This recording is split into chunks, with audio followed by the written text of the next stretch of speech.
the work that y'all and everyone has been doing to organize this conference has been really, really great. I'd also like to say thank you so much to especially the Wiyot tribe who is anchoring this summit this year, as well as multiple departments of Cal Poly Humboldt and Cooperation Humboldt. The team behind the summit and the cooperation and collaboration has just been really great to see. It's been an amazing experience being with you all these last few days and learning from all the presenters who have kindly shared their time, wisdom, and talent with us. Thank you all for being here with us. My name is Stephen Nachtigall. I go by he, him pronouns. I'm an assistant professor in the art and film department at Cal Poly Humboldt. And I was really inspired by the wonderful session yesterday, the role of art and culture in building a post-capitalist society, with Stephanie McMillan, Michelle Hernandez, Kwame Braxton, and Shimako Noble. I'm hoping that this last session can build off of that momentum as we close up this summit and generate some strategies and actions that we can take with us into our lives, especially to activate our creativity towards the work that we want to do. So I'm joined by Leslie Castellano of the Ink People, Zuzka Sabata of Del Arte, and I believe Kiki of Brainwash will be joining us as well. We'll be diving into a discussion on the topic I just mentioned in a little bit, but I'd first like to take the opportunity to generate some inspiration by sharing some student artwork that speaks to these issues that we've been discussing these past 3 days. So just give me one moment to set up my slideshow.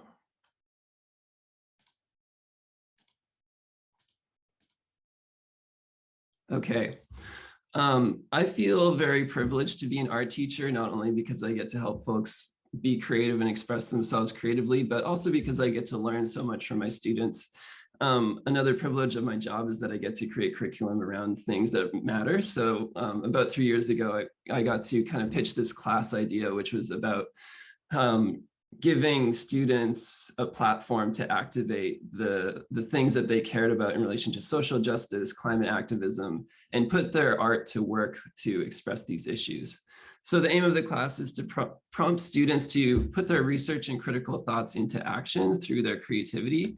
This is something I personally really care about because I feel that creativity and art making is essential to dreaming up the world that we want to live in, and also coming up with the solutions needed to put the action in place to get there. So I'd like to also reference this quote, which David Cobb kindly shared with me. The arts, it has been said, cannot change the world, but they may change human beings who might change the world, from philosopher Maxine Greene. So I have a few selections of student artworks that I'd like to share with y'all, because I think one of the key strategies that we can put into action to get towards this world that we want to build together is inspiration. We need to find hope. We need to build on our hope and inspiration to put these ideas into action, right? So this is one of the first kind of strategies that I implement in the course, asking students to find inspiration from nature and also from their own personal cultural narratives. And one thing that's been really great is just to have the class be transdisciplinary in nature, meaning that anyone can use whatever art medium they want. And I'd like to inspire you all to take that into your own lives as well. It doesn't matter how you do it or why you do it or how long it takes you, but just find a way to be creative and get the inspiration out onto some kind of medium that you can share with others. So like I said, personal cultural narratives is an important way to find your inspiration, as well as through nature, one of the greatest sources of inspiration as well.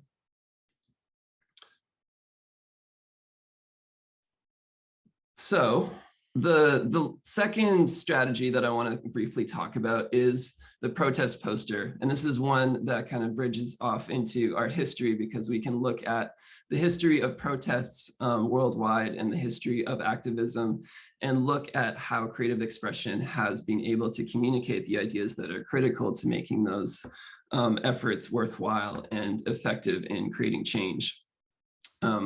So I really let students find the topics that they want to express and then help them to build the skills and the medium approach that they need to communicate those issues effectively.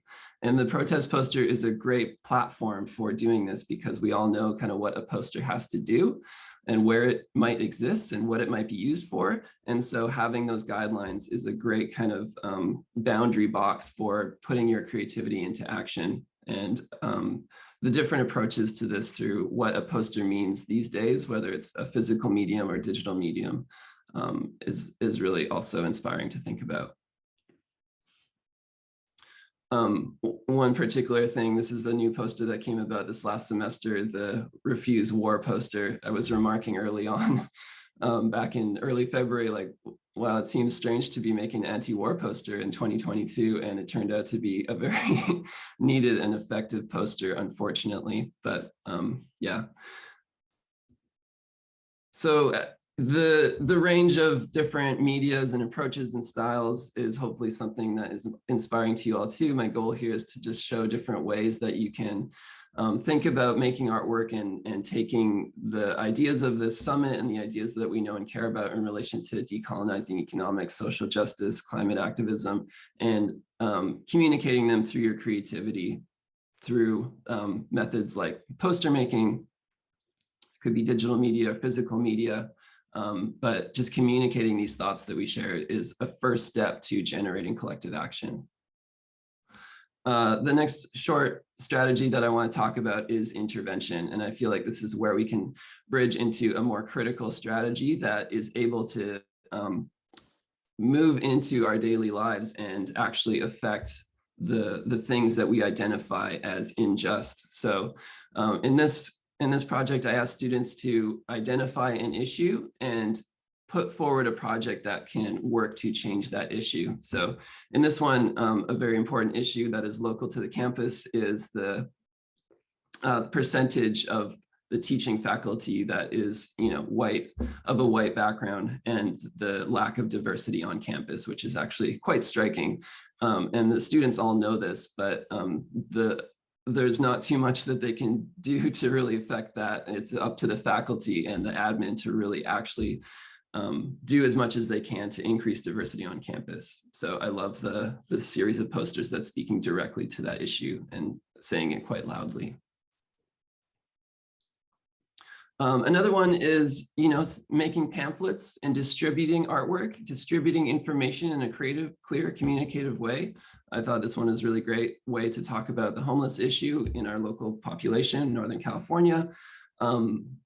Sleeping in public, the policies around that, getting to know your houseless neighbors, what is a sit-lie ordinance, and lastly, what you can do to help. One of the great ways of thinking about an intervention is actually offering up more information and more ways to become involved through the artwork that you share.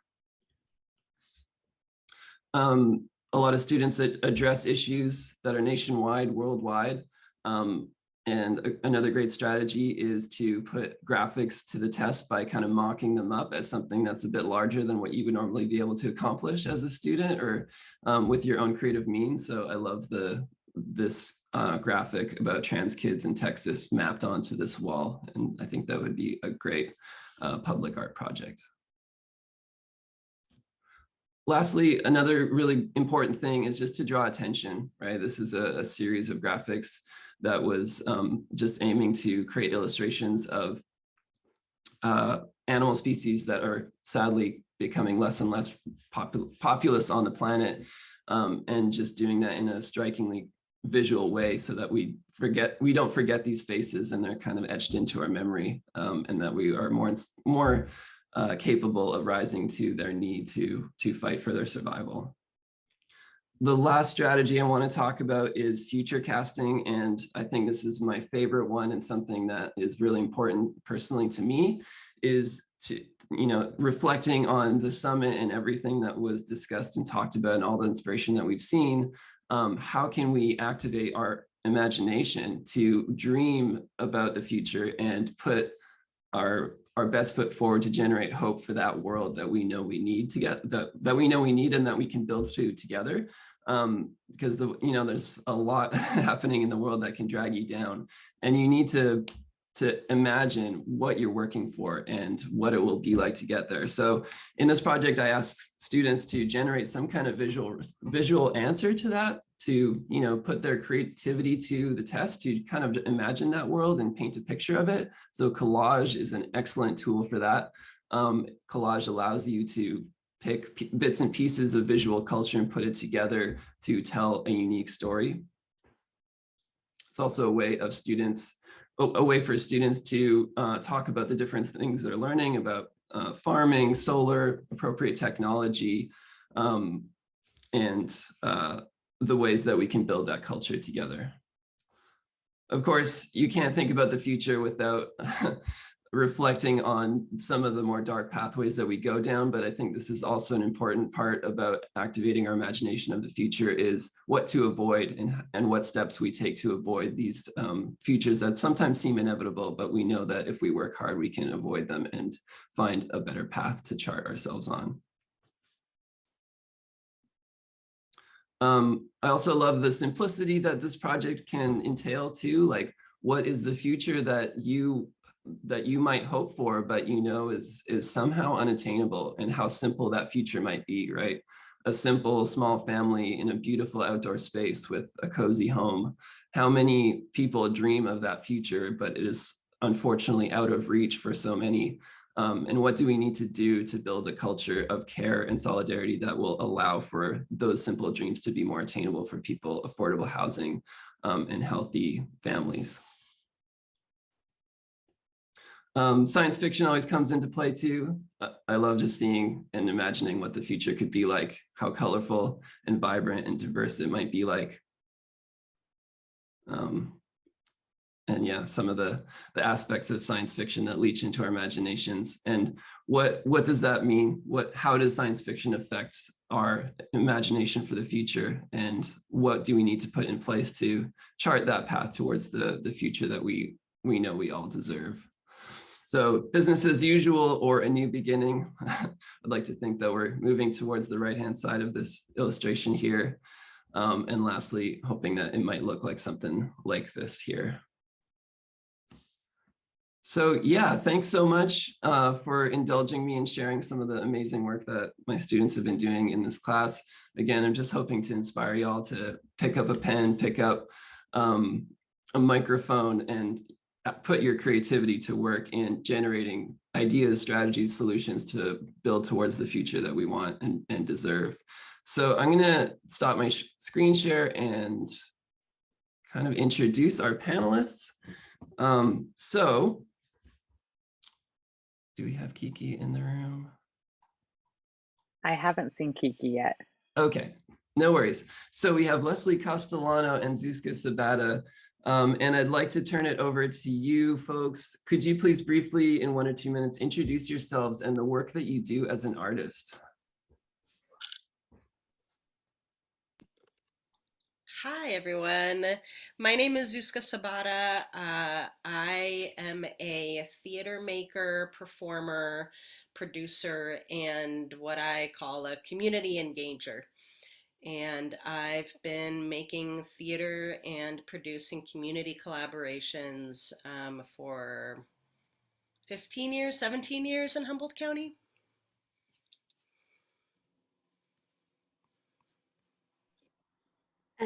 And I'm Leslie Castellano.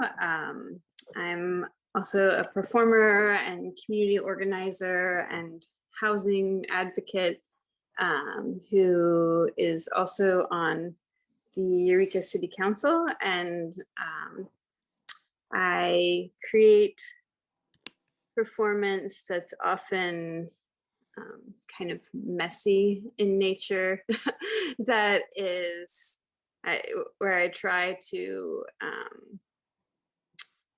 critique society and also kind of offer spaces for where questions can reside. Yeah, I'll stop there. Yeah, thank you. I'm really thrilled to have you two here because I feel that not only are you amazing artists, but your work leaches out in different areas as teachers, as organizers, and that's something that's really important think about as artists, like how does our creativity inspire us to work in different areas, and how does it reach out to affect other people's lives and the world? So maybe to build off of that introduction, how do you see your role in the local arts economy? Do you see your creativity as a key tool that allows you to do the work that you do?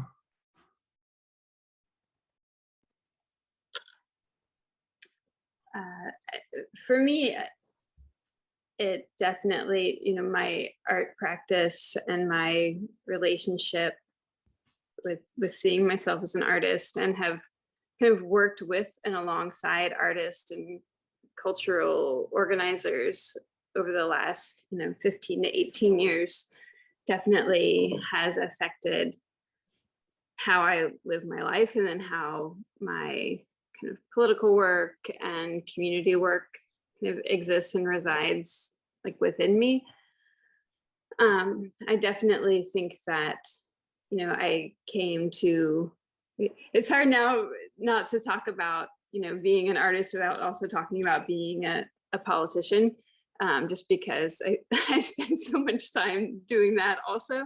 But I definitely feel like I came into being involved with politics with the desire, one, for artists to be present in that space, and for that, similar to how you began the conversation, Stephen, with talking about kind of the relationship between art and kind of world making and future casting. I feel that, like the political spectrum was created by people and has all of the problems that are, like the problems of people and of colonization are kind of threaded throughout the political system, as well as the art landscape.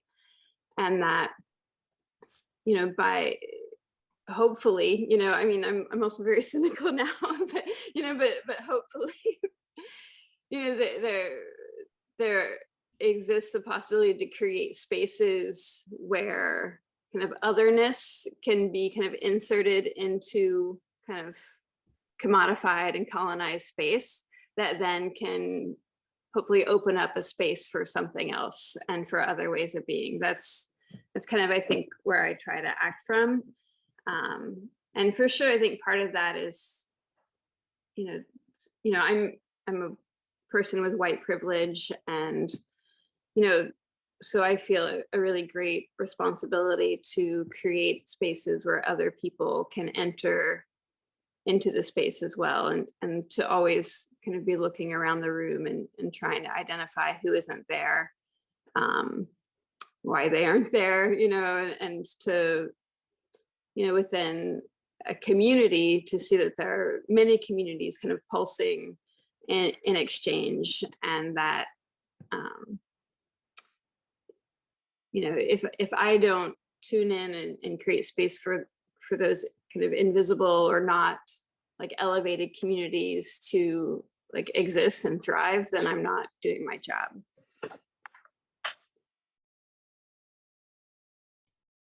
Thank you for that, Leslie.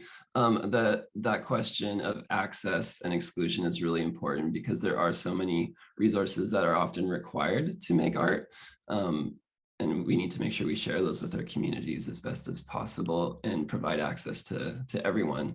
I'm going to hold on to that thought and introduce Kait Angus, aka Kiki, to the room. Thanks so much for being here. Would you like to please introduce yourself and the work that you do as an artist? Yeah. First of all, I just want to apologize for being super late. I had some crazy stuff happening over here, but yeah. So my name is Kait Angus, and my nickname is Kiki. I'm Indigenous. I'm half Cree and half Mohawk. I'm a business owner, and we just recently opened an art gallery. And as an artist, I go across many different mediums, including music and fashion. As an artist, or I guess even just like as a business owner, my mission is to, in terms, I guess, like in terms of decolonization, is to, I guess, make places accessible, making these spaces accessible to POC and the queer community through the means of like self-acceptance, self-love, and yeah, just promoting those marginalized communities. That's all. Pass. Thanks for that. I'm glad you could be here. We were just discussing our roles in the arts economy and how your creativity plays a role in that, because you are all artists, but you activate your artwork in different ways through business and teaching and organization. So Leslie gave a great answer to that. I'm going to pass it off to Zuzka, and then Kiki, if you have anything to say to that question. How do you see your role in the local arts economy, local arts ecosystem? Thank you, Stephen. And hi, Kiki. Michelle was talking about you. I look forward to meeting you. Yeah, thanks so much for having me, by the way. As I was thinking about this, as Leslie was talking, I realized that initially when I came to Humboldt County, I came to study at Del Arte International, and I didn't have a lot of, I was working my way towards the confidence of being an artist because it was something that I held as being important. That's what I was taught. The cultural environment that I came from, my family is from the Czech Republic, really esteemed artists. I mean, that's a place that elected a playwright as their first democratic president after totalitarianism ended. So for me, it was a really a high bar to reach. Coming to Humboldt County actually was kind of revelatory because I came here to go to a theater school, but really what I gained was this view into an incredible community that really valued their artists, even though the literal money economy might not be able to support artists sufficiently. I was just really buoyed by the way that the community responded to people making art in the community and how thankful and grateful people have been throughout my time here regarding that. What I ended up doing in a way, well, when I graduated, I started working for Del Arte, and my primary role has been as the facilitator of various community collaborations, whether they were between the theater company and community groups or students in community groups, and teaching about community-based art, which was a field I didn't know existed when I stepped into it, and I didn't know that you could teach it, and I didn't know it was like a specific thing. It's also been pretty revelatory for me because I think in terms of my role in the arts economy of Humboldt County, I don't see myself as being directly just in an arts economy, and I don't know that an arts economy can exist if it doesn't overlap with all the other economies in some way. One of the things that I have very much appreciated about in Cooperation Humboldt and in the broader solidarity economics conversation is articulating that the arts and healing and well-being are completely interrelated, and that creating art, receiving art, being in the presence of artwork is not on the fringes of things. It's not icing on any cake. It is the bread that we need every day in order to know each other better, to know ourselves better. And that is what has driven me in my desires to collaborate with community members on creating performative or other kinds of artworks. I'm always really curious about people, what they want, what they think, and I'm especially curious about things that are obscured or not talked about, but that seem very important. So that's sort of been my driver in the decisions I've made in terms of my work locally.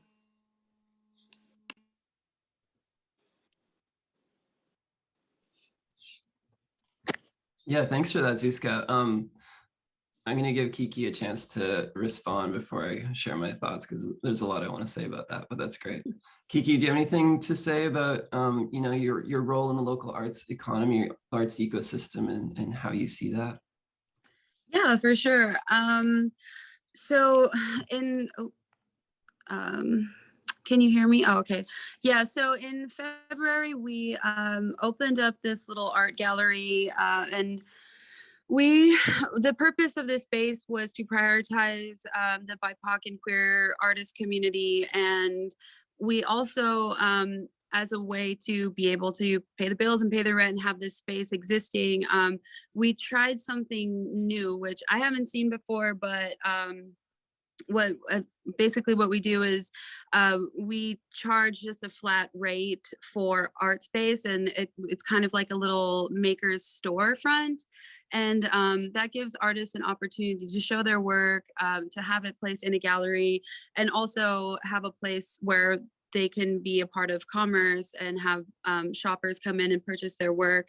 And so that, in addition to, we try to do as many art market or as many events as we can, and then within those events we offer our gallery artists to table at them. And so the purpose of our gallery is really to create those commerce opportunities for the local artists to make money, to become exposed, and also to kind of dip their toes in what it means to treat their artwork as a business. And so it's been interesting. It's a fairly new concept, and so far it's been working pretty well. I know that a lot of our artists that work at the events and stuff, they do pretty well. And so I guess like what our role is in that is I'm not sure yet, but so far I guess like our role in that is just really facilitating and trying to bring our place or my place as a business owner and someone who has the ability to share space, and yeah, offering that to make it accessible for an artist who otherwise wouldn't have the opportunity to show at another gallery. I know that I've heard a lot of POC and queer artists have tried to apply to go into other art galleries in the area, and they weren't accepted based off of the type of artwork they make, which is a lot of times like political or yeah, just yeah.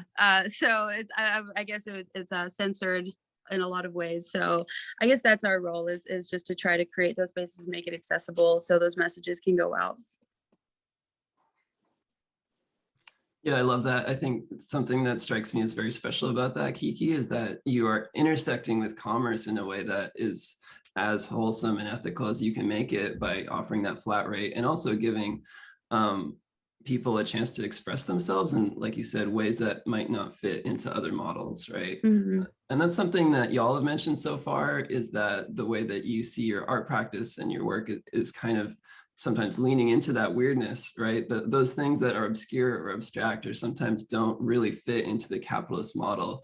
And that's something I really appreciate about art making or art and culture in general, is that it does have the role to play of kind of pushing the public to expand their ideas of what's possible, or to expand the Overton window, right? Like by introducing something that's like way over here, the window of normalcy can kind of shift a little bit. So does anyone have anything to say to speak to that? Like, how do you, or how far do you think that you can push the weirdness of artwork before people are just not willing to or not able to come along with you? And how does that help us kind of like generate more strategy or momentum towards building this economy that we really need and desire? I think in terms of artwork that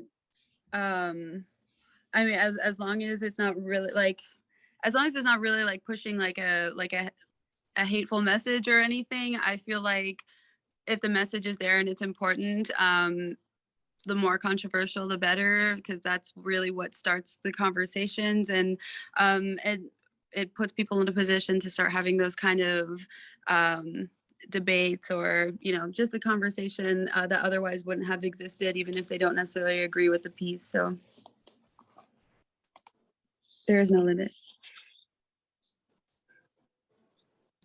Yeah, I tend to agree with that as well. I'm like, what do you mean? You got to keep pushing. Because it's when you get into those uncomfortable spaces that you really have a real conversation going. Yeah. For me, it's something I've been wrestling with more in my kind of art life. I think just because a lot of my kind of everyday life, I'm trying to get people I would say in like more normalized spaces to take me seriously, you know, and so I'm really aware now of like in my like much of my image making in my career often involve my own body, you know, which create, you know, there's all these images of me of, you know, like in some sort of otherized space, right? And now it's trying to kind of straddle this space of like being appropriate, you know, or it, you know, but also, right, like the questions of like being appropriated within that, or, you know, are really, really like rich and how, you know, I think often I sort of find peace in myself is like trying to create spaces for other people to, you know, to inhabit those spaces when I can't, or when I feel like I have to kind of tone down myself. And it's, you know, again, it's, not to say my choices are right. They're just the choices I'm making because it also makes me more comfortable as I enter into more normalized spaces, right? And so, you know, it gives me that like richness, or that like being in difficult or challenging or uncertain spaces, or like there's a book on improvisation and they call it tight spaces, I think, you know, where it's like I appreciate that and definitely wrestle with it.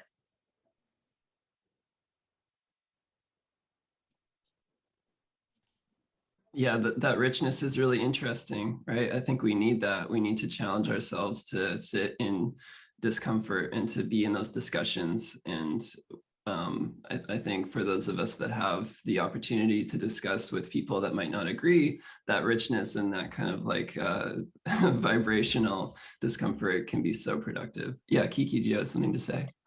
Yeah, I was kind of thinking about this earlier today. Just when it comes to being in those spaces, and actually I was thinking about like decolonization in that, and I know for myself as a business owner, I'm in like more like professional situations a lot, and I don't really like dress the part, or there's a lot of people who don't really take me seriously upon first meeting me as a business owner. I recently had somebody think that I was a high school student and didn't introduce me as like one of the panel leaders, which I thought was kind of funny. But just to say that like in those kind of spaces, I actually feel like more empowered, because I think a lot of those ideas that we have of like what somebody should look like, what somebody should act like, is often like doesn't really serve anybody. And I do think that a lot of it really stems from ideals of white supremacy or patriarchy, and all of those things are kind of intertwined under colonization and capitalism in that as well. And so I feel like there's also like a quiet confidence in it to say, like, if somebody doesn't really like get me, or if they feel like I'm not being the way that they're expecting, if there's like a confidence in knowing like I know something you don't know, or I see something that you don't see, and like, you know, you're like I see it as kind of like you're brainwashed, and I know. And that's actually why part of why I named my first store like Brainwash Thrift, was it was really like a commentary on decolonization.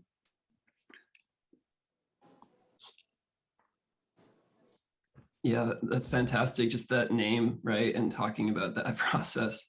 I'm gonna kind of like scroll through the chat here. There's a really great question from Justin. Have you studied artists who are persecuted for their art, or who form art for the sake of spurring othering? And that kind of connects to what we're talking about, but that's a good kind of word for that, othering. Yeah, maybe if anyone has any like art examples or references you might want to drop. I studied Buto for a long time. That's kind of been one of my core physical practices.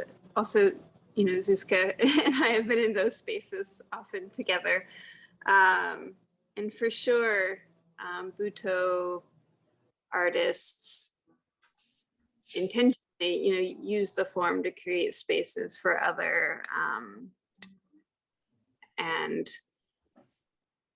you know, sorry, I lost track of the question. I'm so sorry. No problem. Could you maybe repeat the name of that artist that you mentioned? Well, so Buto is a form, but Okay.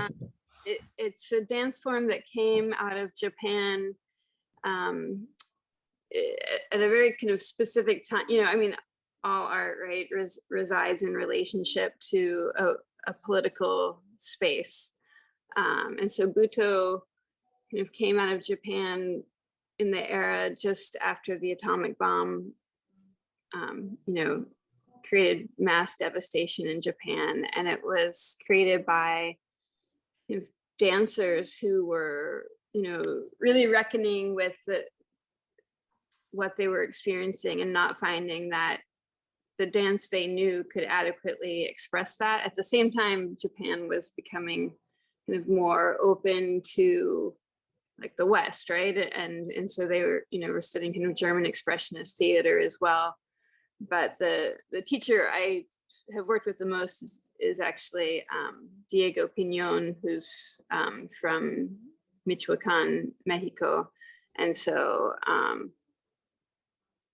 you know, he studied in Japan with Japanese masters, but just that sense of, you know, this very, you know, that form in particular, and Diego in particular works a lot with like ritual and archetypes, and sort of working within opposition of archetypes in kind of a like highly kinetic and ritualized space, you know, and so it's, for me, that process has been one, you know, not only of like creating art, but also like undergoing a fairly intensive like internal process, you know, where we're kind of wrestling with like through those experiences.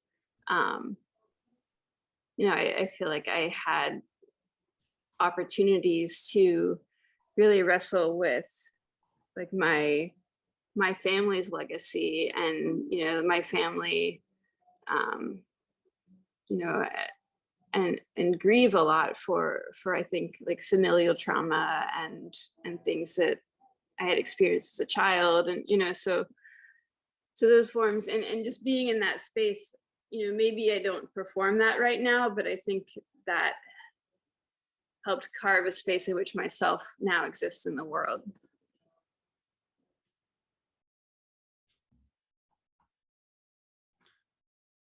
Yeah, I really appreciate that. It sounds like very cathartic, which I know is very important and timely right now, that our art is also a tool for our own personal healing and for the healing of our communities through those different mediums. So yeah, that's really great. I think I want to keep this conversation pretty short, because I know it's been a long day for y'all, and I know I want to give David and Nicola a chance to kind of like address this before we wrap up. But I'd like to answer or ask a couple questions here, kind of like connecting back to that world building or future casting idea. If y'all in your businesses or your professional lives as artists, as organizers and community builders, were given the resources to kind of do something big, something that's beyond your current means, what would that look like?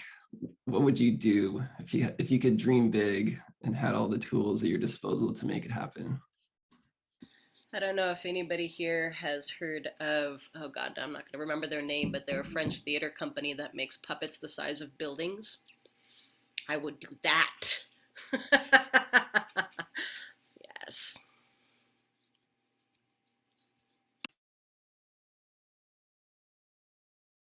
What would the puppets be of? What are the puppets? Oh, right. Yeah, well, that's a great question. This particular theater company, what they do is they tell these incredible stories using just a few characters, but the characters live in an entire city. So like the audience follows them through the streets over the course of a day. You might not see every single aspect of the performance, but I think in general. Being able to create a fantastical world that everybody can participate in, that is somehow um, just joyous and totally inspiring for people, that it makes you just like squeeze and scream with the joy of being alive because you can't believe that this is possible. That's so I don't know if that means like creating a puppet of a whale that comes out of the ocean and then travels to the center of town, with the help of all the people that have to animate it, and traffic being redirected and all of these things where we can, we can do this as human beings, but we don't unless we have a lot of money. Yeah. Mm-hmm. Yeah, fantastic. Leslie, Kiki, any ideas? Fantastic ideas, what you would do if you had. Could you repeat the question really quickly one more time? Yeah, so dreaming big, if you had a limitless budget or all the resources you need to have like one huge idea, to kind of build towards this solidarity economy, decolonized economy, what would that look like? What would you need? What would you do? Limitless budget. I could go so far. I'm trying to rein myself in a little bit. I think that in terms of creating, like, if it were truly limitless, that like creating a community beyond just like a community within like a city, I think it would be really cool to be able to like maybe found like a proper community, or like I'm picturing like something that would be like an artist collective, like commune style, but like a city or like a town or something that was like centralized, that had like its own kind of like commerce and economy and local government. I think that would be really cool. But yeah, you would need a lot of time, maybe a lifetime and a lot of money to do something like that. But on a smaller scale, I think that, yeah, just like a commune or something that was like an ultimate art hub locally would be really awesome. That doesn't seem that outlandish. I feel like we can get that done. Leslie, any big dreams? Yeah, my biggest kind of current dream is a large cultural center with housing in the middle of Eureka that's bigger than the jail and taller than the jail, and and is also beautiful and creates a beacon for our region, or as part of a series of beacons, for our region to kind of create space for collective creative exchange, and community empowerment. Yeah, I feel like that one is also very attainable and well underway, as far as I understand. Maybe David can tell us about that, or you can circle back on the recording for the session about Dishkama Humboldt. So yeah, thanks for those ideas. I think I wanted to kind of preface this next question with those big dreams, but I know so you mentioned the Zuzka, like the kind of like joy of creativity, right? Like those big, huge projects where you can't help but just be like overwhelmed with the joy of human expression. That's a really awesome strategy that I think we all need to kind of put into play to activate our imagination of this world that we're building together. But I think maybe it's maybe a good time to kind of like move towards wrapping this up. I want to recognize like all the work that's been done in this conference to help us imagine that new world, or that world that we deserve and that we need. And we've been discussing like how we can be in right relation with this place that we live in, with these places, live equitably, and include everyone that can have a seat at that table and have it be a really diverse way of expressing our humanity. So I think art has a definite role to play there. Like, we need artists to help us paint that picture and come up with these solutions creatively. So we need strategies also to get to that point. And that's my final question for you all. Could you identify one strategy that would put you towards that path of getting us closer to that world?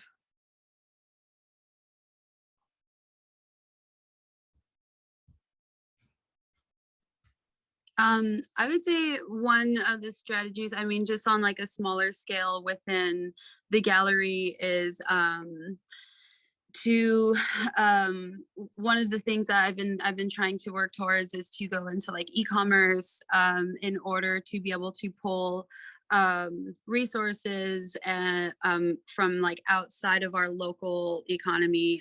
One of the problems that we have like within just Brainwash, or like where there are these queer spaces, is that since it is so localized that sometimes I feel like we're kind of just like, we're trying to generate income for our artists or whoever is affiliated we're trying to fundraise for, but then like pulling revenue from the community that we're trying to generate money for, you know what I mean? So I think by diversifying, like just like in a business sense, diversifying like where we're able to pull resources from, and yeah, essentially to bring it from outside of the economy into our local area. And one of the ways, yeah, the strategies I have in mind is probably just through e-commerce. So that would be my contribution. Yeah, cool. I think that's really important, right? Because like, obviously, you know, in this summit, there's people from all over the place that have joined us for this. And like, although the internet can sometimes be a tool of capitalist oppression, it's also a tool of connection and sharing. And that's a really great strategy, is like putting those tools in place to help us communicate and share. And like, yeah, e-commerce is great for that. Zuzka, Leslie, any strategies you want to share? I'm going to go with disciplined self-care. One of the things that I've encountered in the work that I've done is nonprofit burnout is what a lot of people call it, right? And I feel like social change burnout is just the same thing, just, you know, different flavor. And as I have grown as an artist and as a community member, one of the things that I've really had to pay attention to is to make sure that I conserve my personal resources so that I can show up as my best person for the community. And there's a real tension in that, I think, for people who work socially. And the reason why I say disciplined self-care is because I feel like sometimes when people bring up the idea of self-care, that there's a sense of like self-indulgence that surrounds what that can mean. Like, oh, self-care, I'm going to get a massage in an indulgent way.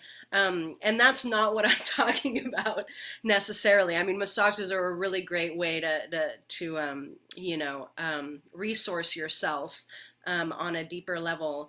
But the idea that completely breaking down yourself because you want to make the world a better place doesn't actually help.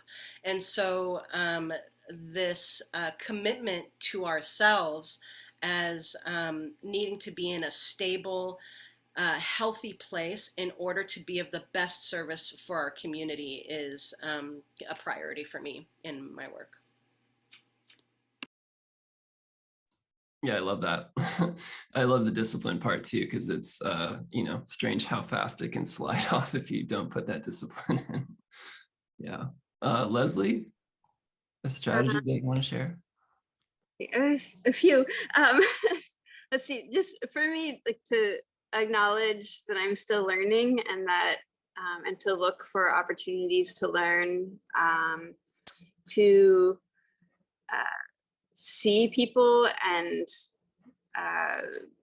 if I exist in this space, like a privileged space, to create space for other people who may not have access to that space to enter into it. and then to be fierce and to like fight for things. I mean, you know, with love and compassion, but also to like sometimes to not back down when there's something that feels visionary or healthy that there's resistance against. Fantastic. Some great strategies there. Thank you. I think I'm going to wrap it up here and kind of take this chance to, or this opportunity to include David Cobb and Nicola Walters into this discussion if you're interested and able. So first of all, thank you so much, Leslie, Zuzka, and Kiki for being here with us for this conversation. I really appreciate it, for generating these strategies for creativity in our daily lives. But this is the last session of the summit, so we're also here to kind of like celebrate what we've done. Hi, David. Any closing words for us? Well, I mean, I think first I just want to thank you, Stephen, and Leslie, Zuzka, and Kiki for this last session. It was inspiring, as I knew it would be. I want to thank all of the folks who made this happen. And I really have to lift up Nicola Walters, who has been just an absolute fucking rock star through these last 3 days. It's been an honor and a privilege. And I'm kind of awestruck by how she's just held it down with such grace, such good cheer, and really just thank you so much, Nicola. I know that you're going to have a slide with all the other sort of co-sponsors and so forth, so I'll hold that. I'm also going to invite people, because one of the things, I'm going to tell this story really quickly. Some of you know my mentor, Bella McFarland, who is an artist. When Cooperation Humboldt was first getting formed, and we said, well, we want to make sure that there's an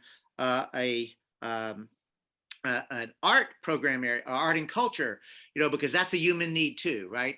So human needs. And I remember saying, as we were like 3 years ago planning this all out, and I said, well, I'm not an artist, but, and Bella, again, my mentor, shouted, "Everyone's an artist, David," because she was 7 years old, and I just I still remember that so vividly, and I was like, you know what, like, so my art form is as a storyteller and a visionary, right? And like that's what I do. Like, and you know, it's not traditional art, but I do feel like that's what I offer, and it's in that spirit that if you are in here in Humboldt, I just dropped an invitation to a watch party for on May Day, 5 p.m. or 4:45 at Eureka Books. Shout out to Salana Verta, a dear friend of many of ours who are on this. He's allowed his space. We're going to watch the Municipalist Moment with Yvonne Yen Liu, Ruth Wilson Gilmore, Kali Akuno, and imagine continuing it going. And if you're not in Eureka, remember this is a watch party, because you can also see it. Just click that link and it'll take you to where you can see it otherwise. So thank you all. And, you know, ABO, always be organizing. So I can't not have my final words be about what do we do next. Nicola? Thank you, David, and thank you, everyone. You know, I'm just sitting back here listening to this conversation. I'm just so grateful for it, because I also, in my other selves, identify as an artist, and I walk in these different worlds of trying to figure out how to make these things happen, and what's the point, and what am I trying to say, and what's my, you know, like how I blend it with like organizing and teaching and like just self-care, but also like something bigger, you know, and like all the pieces. So I just appreciate y'all like sharing so vulnerably, and you know, just also including like your own navigation through all these aspects. I mean, Stephen, your students are, it just blows me away. It really, I'm blown away by it, because I feel like this is, in my mind, why we need to have artists as part of all the things that we're doing, because we can talk in circles about all these things that we're going through, and like the dialogue and the discussion is so impactful, but there are ways that we communicate with one another that other people have skills within that doesn't come through emails and doesn't come through, you know, the public speaking, but is so impactful in like sharing and communicating stories in different mediums. And so I'm so inspired by what you all had to share here. And I'm like exhausted from the 3 days, but I'm also like, oh my gosh, like, yes, like this is what we're all looking for, is just another way to approach the movement, the work that we're all trying to do, in like the multiplicity of it all. And like it's beautiful, and let's make it beautiful, and like let's make it compelling, and let's keep doing what we're doing. And so thank you all so much for it. Just those are the things I was like, yes, celebration, just like trying to like add some reactions to the conversation. And I actually honestly just wish that we could just hear you guys keep talking, because you folks have just been amazing. And yeah, it's just been awesome. I don't know how I found myself in this position of working here and being a guest in these spaces to learn from folks along this summit. I don't really want to make it about me anymore. I feel like I'm so sick of hearing myself speak. So let's take a look at some of the other people who have been involved in making this such a tremendous event. Just threw up a little graphic here of all of the different sponsors that have come together, though this is not an exhaustive list. And so we'll keep adding people's names and their logos, and, you know, trying to honor all of the work that has gone into this event. This has been a huge lift. It always is. Even when we go from 4 days to 3 days, the way that we do it, I mean, it's always a huge lift to put on this type of event, because we're trying to bring in so much, but the way that it has fused has just been a delight to watch. And we never know how it's going to happen. And, you know, that's because of everybody's perspectives that they're bringing into the mix here. And so it's really unfolding, and it's incredible to see. But, you know, Stephen, thank you so much for coming on board and all the work that you did to help make this summit possible.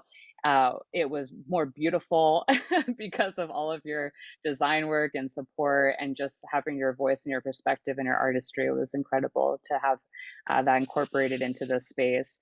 You know, Tony in chasing down folks and building panels and bringing the music, offering through his connections with Mignon and Good Shield last night was just incredible. And you know, Tony is a mentor of mine. You know, we're seeing the legacy of teachers here. I went to Humboldt myself, and Tony was my thesis advisor, you know, like, and now we work together as colleagues. And I just love that, like, we're creating like these hopefully generations of students, you know, and in all the different things that we're doing to be supporting and building together in the work that's going on. Now, David, this whole thing, this whole thing, like, really is lifted by you. It's carried by you.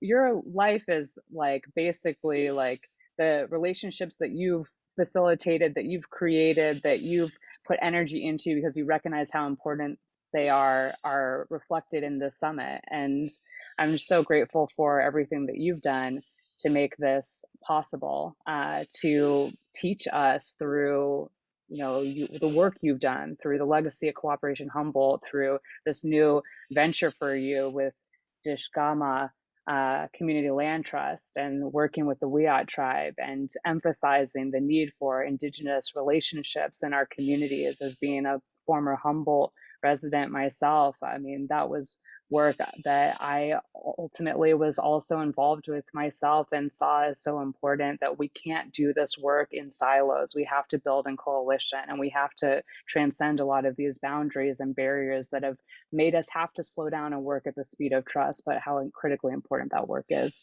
Morgan King with the Cal Poly Humboldt Sustainability Office also helped us tremendously with outreach, communicating with all the channels to help to promote this event. So really, this is our core organizing team. That also receives support from Sarah Ray in Environmental Studies, Tamara McFarland of Cooperation Humboldt, Michelle Vassal, Chief Executive Officer of the Wiyot Tribe. We had students from my environmental politics class. We had students from my community organizing class last semester. Sam, I'm raising you up here. I still see you in the room. I don't know how you're still here. It's incredible. But, you know, Tristan, Adelaide, Aaron, all these folks that were just contributing along the way to make this conference. We had a skeleton crew, but we do this work because we love doing it. So thank you all. And getting to the sponsors of the actual picture that's up here, you're seeing the Green Eco Socialist Network, New Economy Coalition, U.S. Solidarity Economy Network, Transition U.S., the People's Network for Land and Liberation, Shareable, One Project, Upstream, the California Faculty Association, Latinas en Poder, the Cal Poly Humboldt Departments of Politics, Sociology, Art and Film, Environmental Studies, Native American Studies, and the Cal Poly Humboldt Sustainability Office. So really, like, this is all of the work coming together in creating this event. And just one last thing, one person reached out to us to ask, why do we do this work? Why have we been involved in this process? And there were a couple of things that just stuck out to me in this conference that I wanted to just share with y'all, is that people keep coming back here. They keep coming back to this conference. And not only that, but I see them getting involved with each other through the work that they're inspired by when they hear y'all being here presenting on the work that you're doing. And then they're like, oh shoot, like I'm over here like looking at Brainwash on my phone. And they're like, wow, this is an amazing thing that's been happening in Humboldt that I haven't been keyed into since moving to Eugene. But these types of networks, these relationships, they transcend beyond this conference. And this is what we really hope for, is that folks will be like, I learned about public banking when I heard David Cobb and Trinity Tran talk about this last year. And now I'm working with the East Bay Public Bank, and then it's like, people are like, oh, well, I was here last year and like, I'm really excited to come back and have this conversation. So it's like, and I know I'm working now with Higher Ed Labor United as a result of what happened in this conference when we started actually talking about the crisis of higher education and how we needed to come together across job categories, coast to coast, wall to wall, and try to build an actual national movement. I really believe we're building a movement here. I really believe in what y'all are bringing here, in the group that has been sticking through it for 3 days, and all the folks who are going to be watching these videos after the fact, because people are so they're drawn to something that's happening here. And I think that we all know why, because we're here too. We know why we're doing what we're doing. We know what's drawing us to this space, but it's amazing to see that the conversation is growing, and the people that we're influencing and bringing in conversation with us and learning from and transforming in our own thinking, and hopefully getting to something that can be imagined with a little bit more clarity, is just an incredible process. So thank you all. That's all I have to say, is just gratitude, so much gratitude. I'm so thankful that everyone has been here for this conference. And so thank you for allowing me the space to thank you all and speak to my, and share my thoughts. I just appreciate everything here today.